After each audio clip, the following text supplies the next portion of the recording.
വയനാട് പുൽപ്പള്ളിയിലെ അമരക്കുനിയിൽ വളർത്തുമൃഗങ്ങളെ പിടിച്ച കടുവയ്ക്കായി തെരച്ചിൽ ഊർജിതം.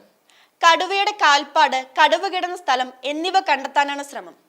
ഡോക്ടർ അരുൺ സക്കരയുടെ നേതൃത്വത്തിലുള്ള വെറ്റിനറി സംഘവും തെരച്ചിലിന്റെ ഭാഗമായിട്ടുണ്ട്. കുങ്കിയാനകളായ വിക്രമിനെയും സുരേന്ദ്രനെയും 12 മണിയോടെ അമരക്കുനിയിലെത്തിക്കും. RRT സംഘവും വനവകുപ്പ് ജീവനക്കാരും പല ടീമുകളായി തിരിഞ്ഞാണ് തെരച്ചിൽ നടത്തുന്നത്. തെർമൽ ക്യാമറ ഉപയോഗിച്ചുള്ള തെരച്ചിലും നടത്തുന്നുണ്ടെന്ന് south Wayanad DFO Ajith K Raman അറിയിച്ചു. കുങ്കിയാനകളെ എത്തിച്ച ശേഷം കൂടുതൽ വിപുലമായ തെരച്ചിൽ ആരംഭിക്കാനാവും. കടുവകളെ തെരയാനും ആവശ്യമെങ്കിൽ ആനപ്പുറത്ത് ഇരുന്നു കൊണ്ട് മയക്കുവെടി വെക്കാനും കുങ്കിയാനകളെ ഉപയോഗിക്കാനാകും. കടുവയെ കണ്ടെത്തിയാൽ മയക്കുവെടി വെച്ച് പിടികൂടാനാണ് സാധ്യത.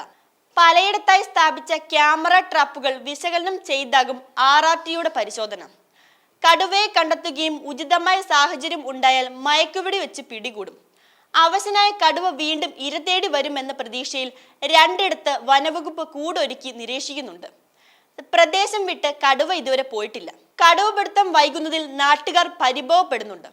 കടുവയുടെ സാന്നിധ്യമുള്ളതിനാൽ പ്രദേശത്ത് മുന്നറിയിപ്പ് അനൗൺസ്മെന്റും നൽകുന്നുണ്ട്.